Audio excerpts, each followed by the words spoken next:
Hello, welcome back to Sipology vlog. I'm Josh, as always. Never really been anybody else.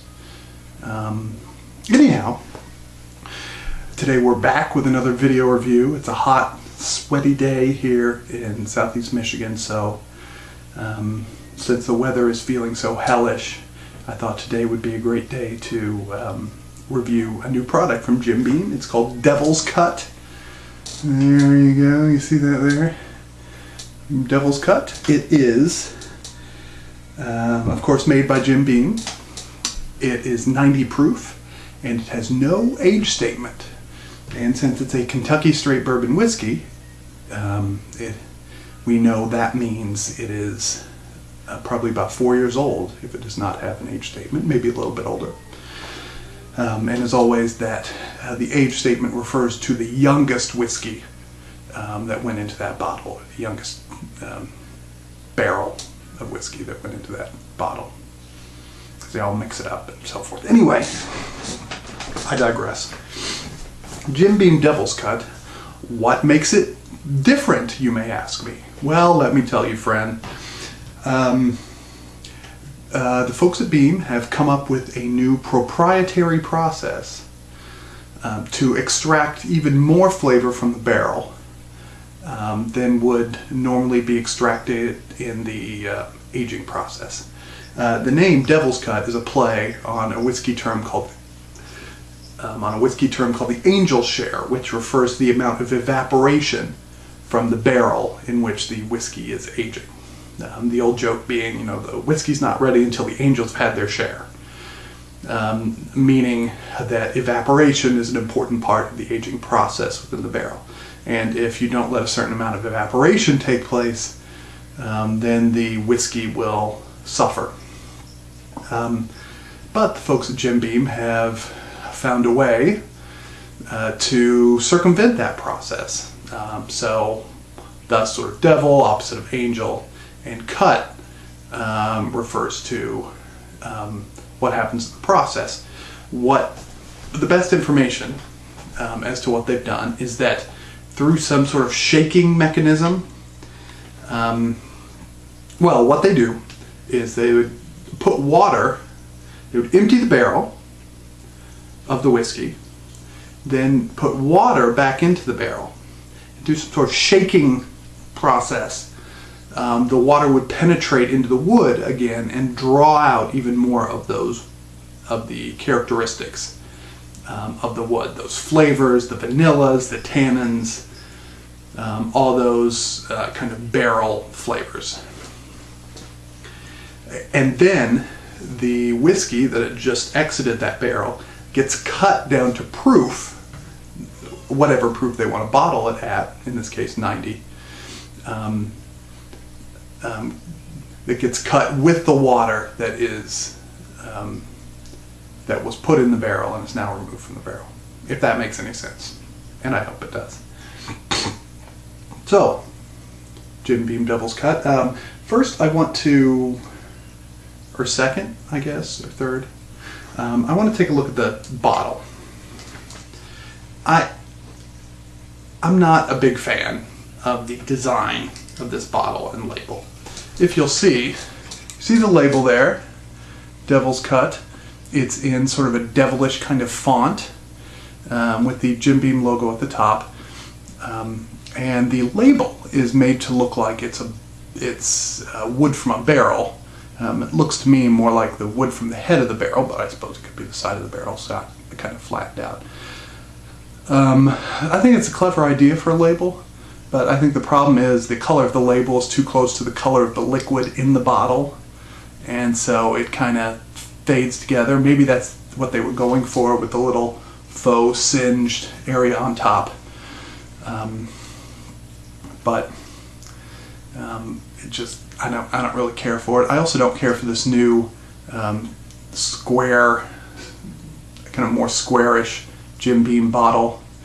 I think it's frankly kind of boring. Their old bottle looked like this. Ooh, foreshadowing. Looked like this. You can see there's some fluting around the top of the neck, and it's all very round on top. even to here, and then it starts to get a little bit less round, but it's still very soft edges or rounded edges, and it has Jim Beam on the top there. That's the foam, but I'm just going to let it ring because it's always telemarketers, if you can hear that. So anyway, I like this older bottle better, but they don't consult me on label and bottle design, which is probably a smart move on their part. So what matters most is what's in the bottle. So let's give it a pour there. Let it air out for a couple of minutes. Excuse me, a bit of a sinusy thing here. What else? Oh, that's enough.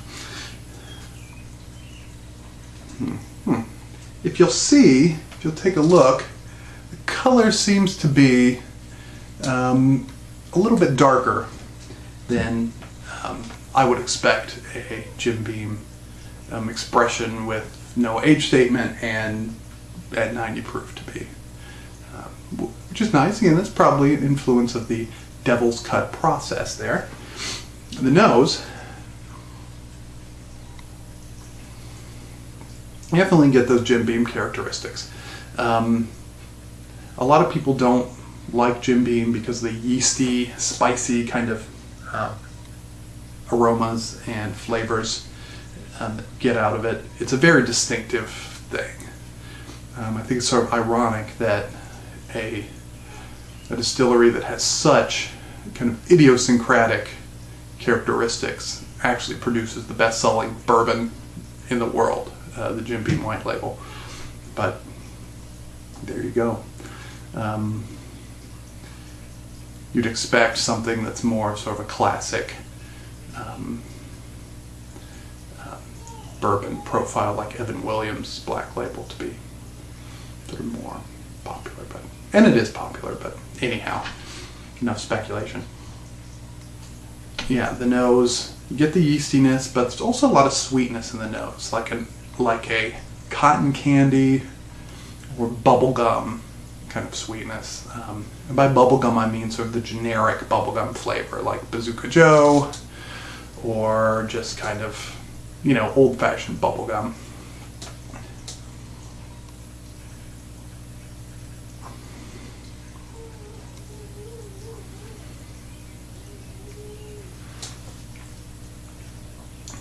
On the palate, it's surprisingly thin. Not that it's unpleasant or that means it's bad in any way, but just I expected it to have some more body, and I expected the barrel, the barrel process, Devil's Cut thing they do to add a little bit more body, but it doesn't seem to have done that. As I go back to the nose, I'm getting a little bit more wood.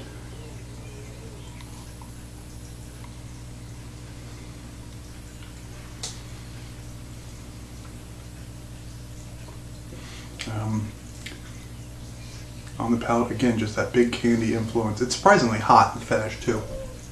Probably has to do with its youth more than anything else. But there's a little hit of wood, and then the sweet candy flavor just fills your mouth, especially the front part of your mouth. Now, for sake of comparison, we're going to taste it against this bottle that I just held up. This is Jim Beam Distiller Series. It's 7 years old, so it's older than Devil's Cut, certainly, but it's also 90 proof, and it's made by Jim Beam. So, thought it might be nice to sort of compare. I'll do just a tiny little pour here of this.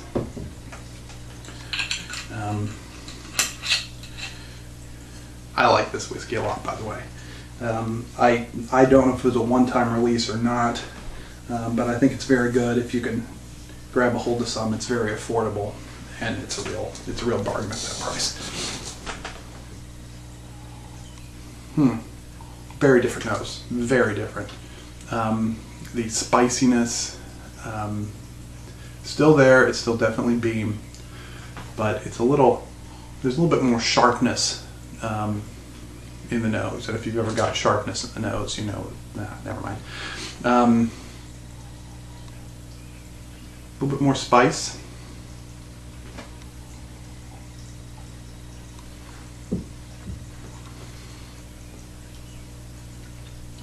It seems to be more full-bodied than the Devil's Cut. It's certainly drier, and it's more woody in that way, in that there's a bit of a tannic dryness to it. But it's not nearly as sweet, and you don't get as many of those candy flavors as you do out of the Devil's Cut. Let's go back to the Devil's Cut. Alright, we're doing okay on time. Just have to check, so if you see me lean forward like this and look slightly off to the side like I'm doing right now, that's just to check the time. Make sure I don't go over, as I've done like 5 times when I've tried to review this whiskey. Now going back to the Devil's Cut here, from the Distiller series, the wood really hits you much more than it did, or at least hits me much more than it did on the first tasting. And that shows that a lot of times the order in which you taste whiskeys will have a big impact on what you taste in them. I'd say it's generally advisable to start out with younger, drier, maybe drier, I don't know, more delicate, more mild whiskeys, and then work up to stuff that's higher in proof or older, just so, you know, there's a contrast, and you could, the contrast. Anyhow, definitely a lot more wood. The candy really comes out.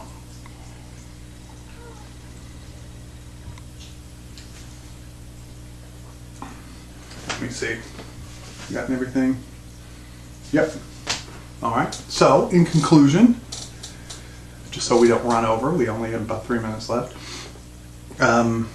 Jim Beam Devil's Cut is definitely an interesting product, and I would recommend getting yourself a bottle just to explore it, if nothing else.